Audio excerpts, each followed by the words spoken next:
Your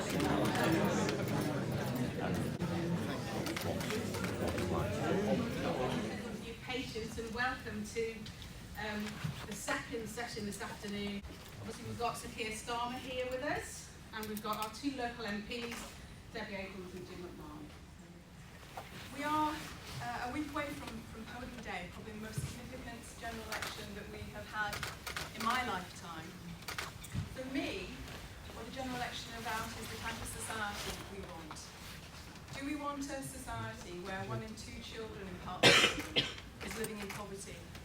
Where we're seeing working families really, really struggle. Many families want record levels of in-work poverty as well. Do we want food banks to be the means by which people are surviving? 726 homeless people dying on our streets just last year. And do we want life expectancy in places like Oldham to actually be falling? These are the choices. This is currently 21st century Tory Britain. But poverty and inequality is not inevitable. These are political choices. And the choices that have been made over the last 10 years, affecting places like Oldham in particular, are absolutely shameful. So if you have a different vision for our society, one where we can tackle poverty and inequality, where everyone is given a chance, where hope and opportunity is there for all, where we all have a stake in society, then please vote for Jim and me and support Labour. Thanks very much. I'm not going to talk for too long. This is more about you and the questions that you've got, and both Keir travelling all this way to come and take part in this discussion. But for me, politics is about positivity, hope and optimism. And for that we can have a decent quality of life.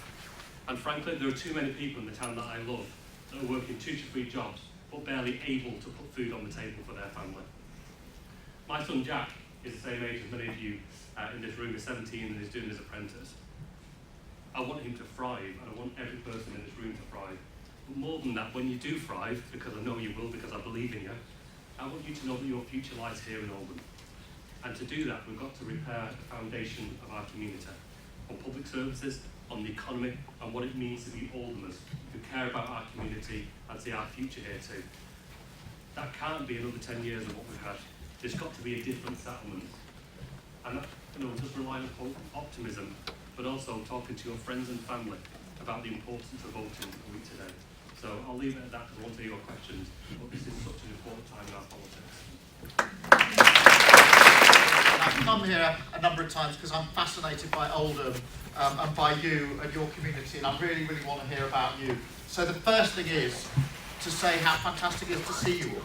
We're in the middle of a general election campaign. That means that my job as the Shadow Brexit Secretary is to get across the whole of the country and Wales and Scotland as well. I've been to 36 different constituencies, and a lot of that involves going out, knocking on people's doors in the cold, on the wet, with really great Labour teams. We've got fantastic volunteers. But to be in here with you is fantastic, just to see you, to see the warm welcome that you gave us, and to have your questions. And the sooner we get into the questions, the better, because I really, really want to hear from you. If you want young people to be involved in what's going on around them, and decision making and politics in general, then give them the chance to have a say.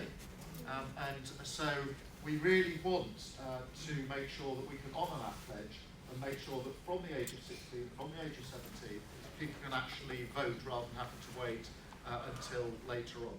And therefore, we've got a double reason to hear what you want to say. And I'm particularly interested in that on the question of Brexit, because we've been in the European Union for over 4 decades now. And if we leave, that is going to affect you, because it will affect your ability to go and work in Europe, to study in Europe. That may be good, that may be bad, but it certainly is going to affect all of you. We want to hear from that. Climate change and the damage that it's doing to our country and to the world. Again, this is about your future, and we need to know, what do you think about that? What should we do? How do we deal with those challenges? We're going to get rid of the cars that aren't diesel and petrol. What are we going to do? What are you going to be driving in 10 years' time? You're not going to be driving the cars you're seeing on the roads now. It's going to be something very different, and you'll all be working in that area. And that brings me to work, because I'd also like to know what sort of areas you want to go and work in. The world is changing very, very fast. There are fantastic on the Northwest, and knowing where those jobs are, what they need to be, is so, so important. So I want to hear from you as young people. I also want to talk about Oldham, because it fascinates me, this place, which is why I keep coming back.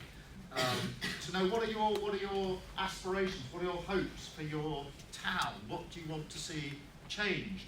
There are many things that I think have gone wrong over the last 10 years, probably more than 10 years if we're honest, unforgivable. Cutting away youth services, cutting away public services, cutting the funding to schools and to colleges. Everywhere you can see the effects of this, whether it's waiting in the NHS, whether it's the lack of mental health provision, lack of social care, you can see it. So how do we change that around? And what does that mean for somewhere like Oldham? Much bigger discussion, which is what sort of country do you really want to live in? And I think it's a very good thing for us to be debating this afternoon. And I think this is a really pivotal election in that respect. And I really hope you do select these and elect these two back into Parliament, because they've been brilliant in their advocacy. What you need from an MP is not just someone who says, I'm a Labour MP, or I'm a Tory MP, or I'm a Lib Dem MP. You need more than that. We need them to be Labour so we can change the country the way that we need. But we also need people who come from, are rooted in, and will speak up for their communities. You need Debbie, you need Jim to be up there, standing up for you, making the case for your communities. And that's what they've been doing so brilliantly. So when we're in Parliament, it's not just the national stuff we're looking at, it's what are they saying about their area? What are the arguments they're making about the change that's actually needed in the place that they live? I think most people say we really do need a national health service that is properly funded and works well. Waiting for appointments, it takes too long to get operational. The NHS will offer you a private contractor because they can't even do it anymore within the NHS. And when you run down an organisation and don't give it the resource it needs, it affects the morale. My wife works in the NHS. She works in one of the hospitals near us. And most people who work in the NHS are in there because they really want to help people, I think, to help other human beings. But morale is low because they're working so hard and there's so much to do, and they know that the health service needs that boost. I want a society in which we support children under the age of 5 if they need it, and that may be childcare, it may be other support, because we all know that what happens in the first 5 or 10 years of a child's life is more likely to have an impact on them than anything else. We say a lot about what might happen at university or college, or in your 20s or your 30s. What happens 0 to 5, 5 to 10 makes more difference than anything else, which is Camden, which is in North London. And in the 21st century in London, our primary schools are writing letters to all parents asking for donations because there's not enough money to run the school. I don't think anybody thinks that this can possibly be right. And the same at secondary school. Not enough money, not enough support staff. What our schools have done by and large is say, well, if we haven't got the budget, we can't cut the teachers, but we'll cut the support staff. And all that means is that the children, the students who need a bit of extra support don't get it. Support around them, a bit of mentoring, a bit of help with their parents, to give them a better chance in life so they don't get involved in crime in the first place. Don't, for heaven's sake, wait until they're 18, 19, 20, then put them in prison. That's not going to solve anything. And then going on through school into college, I think again, if we're to change this country, we need to look differently at that. Labour is absolutely committed to getting rid of tuition fees.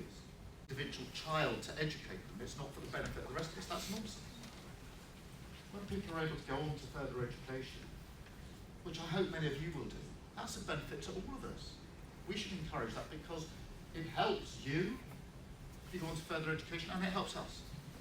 Our primary schools are writing letters to all parents asking for donations because there's not enough money to run the school.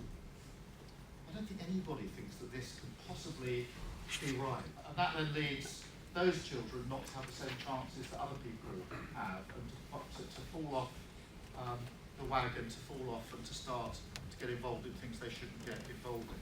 And as Archie said, I was the Director of Public Prosecutions before I was a Member of Parliament, and therefore in charge of all criminal prosecutions in England and Wales for 5 years. And people used to say to me, well, what are we going to do to reduce crime? Should we build a Brigham prison? And I said, no, put your money in your primary school. Put your money in your primary school. Help the children that are getting into all sorts of difficulty not get into that difficulty by funding them, by having the support around them, a bit of mentoring, a bit of help with their parents, to give them a better chance in life so they don't get involved in crime in the first place. Don't, for heaven's sake, wait until they're 18, 19, 20, then put them in prison. That's not going to solve anything. And then going on through school into college, I think, again, if we're to change this country, we need to look differently at that. Labour is absolutely committed to getting rid of tuition fees. So many families can't even contemplate taking on a loan of £9,000 a year for 3 years, £27,000. My nephew has just been through university, he's just got married. He and his wife got married, and the day they got married, they had a joint debt of 54 grand. It's an incredible thing for somebody in their young 20s to have. As if it was my answer to the most difficult question that Piers Morgan had given me. So when James cleverly went on Piers Morgan the next morning, Piers said to him, but you doctored the video. And James said, no, we just shortened it. And we edited it. And if you want to laugh, and James won't mind me doing this, and I'll tell him I do, somebody has done the same thing for James cleverly. So there's a clip of James there. It's got him and Piers Morgan. It's the same length as the one that they did of me. But it's got James, he goes, I think I've answered your question, Piers. And he says, all we've done is edited and shortened it. So there's a little bit of payback time. So anyway, thank you very much. I really, really look forward to your questions.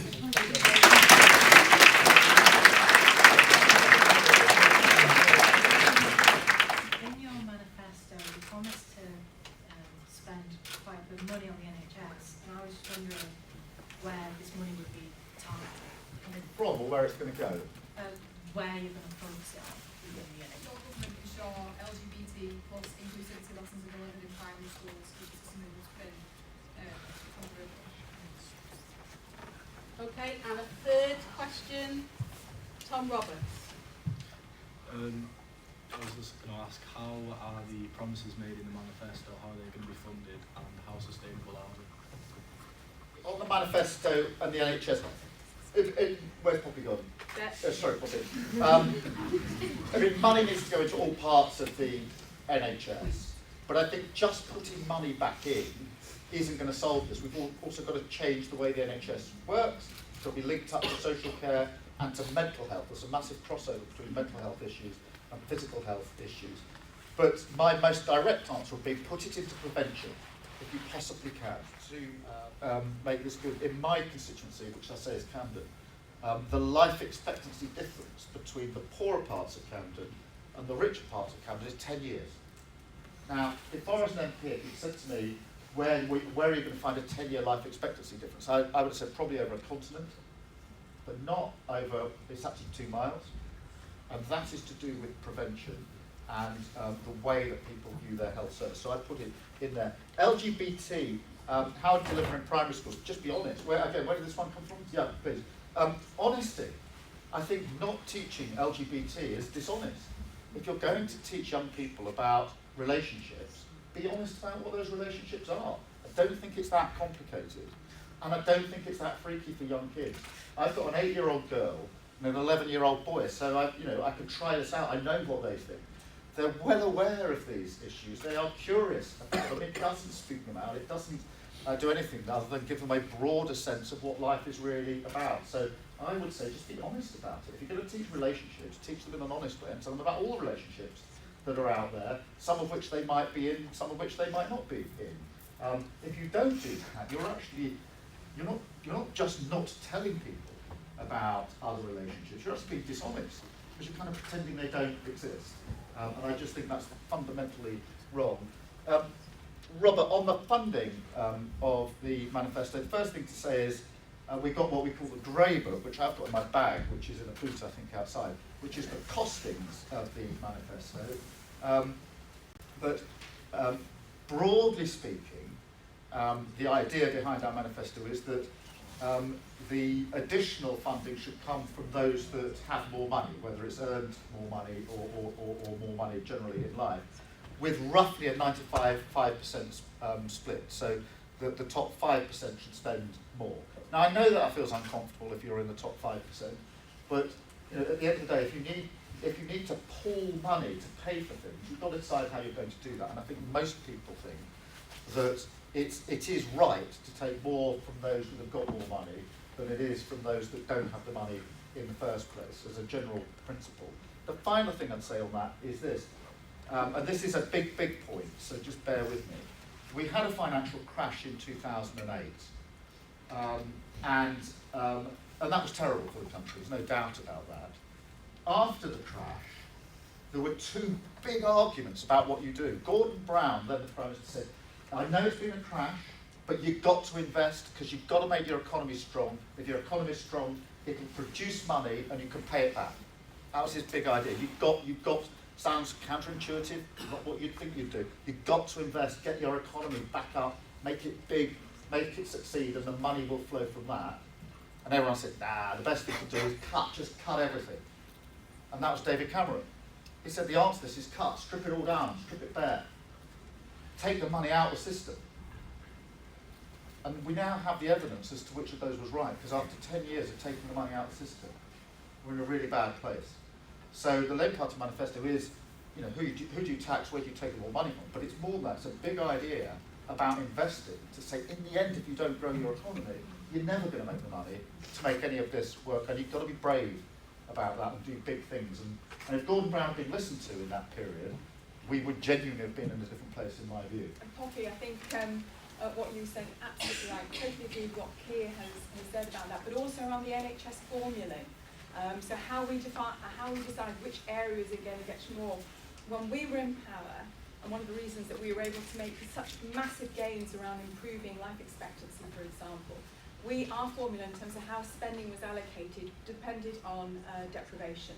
That has been reduced under the Conservative government, so that is so important. But also what Keir was saying about prevention, poverty and inequality drives how long we live and how long we live in good health. If we tackle that, we will tackle the prevention aspects. And I'm an advocate, I chair the all-party group for health and all policies, making sure that all of our policy doesn't make it worse. On RSE, absolutely. I support the Conservative government around this. We must have this in our primary schools, but I'd like to see schools working in partnership with their parents, Megan. And Tom, finally, in terms of what you said, absolutely, those that have got the broadest shoulders should pay their fair share. Corporations, we have corporation tax now at a lower level. We have the lowest level of corporation tax in the G7. Why? Surely we're competitive enough. It doesn't need to be at that rate, so we need to raise it so it is equivalent to the lowest. Can I make a point about the investment question at the top? Yeah. Yes. About the investment questions. There seems to be an accepted wisdom, maybe because the media want us to believe this too much, that there are taxpayers over here and there are public sector workers over here. And I tell you, they are one and the same. When you invest in public services, you're also putting money back into local economies. There are people in work, earning money and paying tax and national insurance and spending money in the local economy. And never be fooled that, can I waste this cake? Right. It's Jim and Boris Johnson. And this is our slice of cake. I'm going to take it like this. Boris Johnson's taking his slice, much bigger than Jim's. Boris Johnson wants you to be convinced that I've got your slice of cake and I'm taking it from your mouth. That's where it is. And there's too much wealth that's being created in this country, where the people who create the wealth, the people in this room and your parents, are not getting the fair share of the wealth that they've collectively created. And it's about time we have a new settlement. So the reason why our manifesto is so ambitious isn't just because we want to be in government, it's because we want to change the world. And why be in politics if you don't want to do that? Okay. Sorry, Right. cake. We'll take a couple more. So Adam Cadwallader. How do you plan to tackle the shortage of housing right now, specifically with regards to social housing? Adam Green. Yeah, this comes back to housing as well. In the Labour Party manifesto, you have stated that you will support the environment and try to conserve it. However, you have also stated in the manifesto you build 100,000 to 150,000 houses each year. Can the two exist together? Ian Myers. So the last time Labour had such a left manifesto was in 1983, and it was called the longest suicide note in history. So I just wanted to know how the outcome's going to be different this time. Let me take, we've got the two Adams, and then Liam. Let me take the second two together, and then Jim and Debbie can come in on it. On the manifesto and the ambition, I just want to say this. People all across the country say to me, you've got to do something about the health service. It's in a shocking state. People say to me, we've got to have housing. We haven't got housing that's good, that people can actually afford to live in. People say we need better schools. People say we've got to invest in places like Oldham. We've got to have a proper bus service, infrastructure, etc. And they're right about all that. People are crying out for that. And we either answer that, or we don't. And we can either say, yes, that's what we need, and it's going to be a big answer. Or we say, I'd like to give you the big answer, but you might think it goes a bit far, but I'll give you a thin one. We'll do some things, but not that much. There'll be a thin envelope. We'll tinker around the edges a bit. Probably won't get to the fundamentals of this. And we'll be living with the same problems in 20 years. And my predecessor as the MP for Holborn and St Pancras was Frank Dobson, who was a great man. He was 36 years as the MP. And I've been the MP for 5 years, so that's 41 years. And in order to do that, I got out a manifesto that Frank wrote for himself when he first sought election. So this was 41 years ago. And this was what he had written for Camden. He said, we need decent housing that people can afford, without disrepair. We need properly funded health service. We need public services that work. We need better primary schools. I could have cut the whole of that and put it in this year's literature for me to seek election in the same area. And that's the answer to the manifesto, which is, if in the end you want a thin manifesto, where we say, well, we won't really change that much, but you won't be scared by anything, well, fine, we'll be here in 10 years, 20 years. You may be here, you may be MPs, you may be councillors, you'll be answering the same questions from the next set of people sitting where you are. And we say, what are you going to do about housing? Well, I don't know, but we didn't do enough last time. What are you going to do about the NHS? I don't know, we didn't do enough last time. And so in the end, you've got to have an ambition to change things. And yeah, that may be bigger than people really think we've done in the past. I accept that. But we've let people down, collectively. And I don't think anyone should be off the hook here. I think the last Tory government's been terrible. But I think politicians for probably 40 or 50 years haven't done what's necessary. We haven't made the fundamental change. I don't think anybody really thought through what do you do in a world where steelworks, pits, other industries are closing down. What's the answer? And politicians of the past say, well, better not say too much. Won't spend too much money, just a little bit here, a little bit there. And that's why we are where we are. Isn't a big ask. People say, well, you're asking the earth. You want too much. Actually, a decent place for people to live in that they can afford, that doesn't destroy the planet, ought to be the least we're asking for. I would do a number of things. I mean, the investment the commitment, to build lots of houses is a very, very important one. But they've got to be the right houses in the sense they've got to be houses that are affordable. I don't want any more expensive flats being built. This is particularly a problem in London, in my constituency. There's lots of expensive flats and nobody can afford to buy them. We actually need flats that people can afford to live in. And I would, on that basis, make very simple changes. I think local authorities should be allowed to build their own council houses in the way they think best for their borough. And that power's been taken away from them. The sooner it's given back, the better. Thank you. In housing need. So I've been helping families who've got 3 or 4 children and only two bedrooms. And if you go up to town centre, go outside McDonald's, you'll see rough sleepers. They're there every day. Go into Manchester, Piccadilly Gardens. Every 50 yards, you'll fall across somebody that's sleeping in a shop. And I started off by saying, what type of society do we want? So I'm not going to be apologetic for having an ambition and a vision for the country that means we're not going to have rough sleepers in our town, across our borough. I've been helping people living in tents. One guy was living in a cave in Dovestones.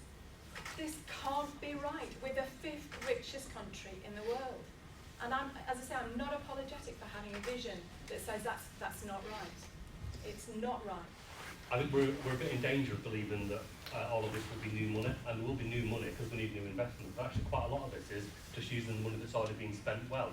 So in Greater Manchester, every year we spend £115 million in housing benefit payments to private landlords for housing that doesn't even meet a decent standard.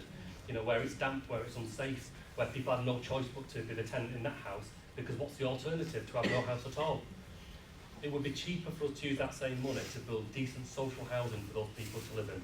It'd end the scourge of the private rented sector in towns like Oldham, where substandard terrace houses are being bought up for a penny, exaggeration, but you get the point, at auctions, but they have no long-term interest in investing in that property.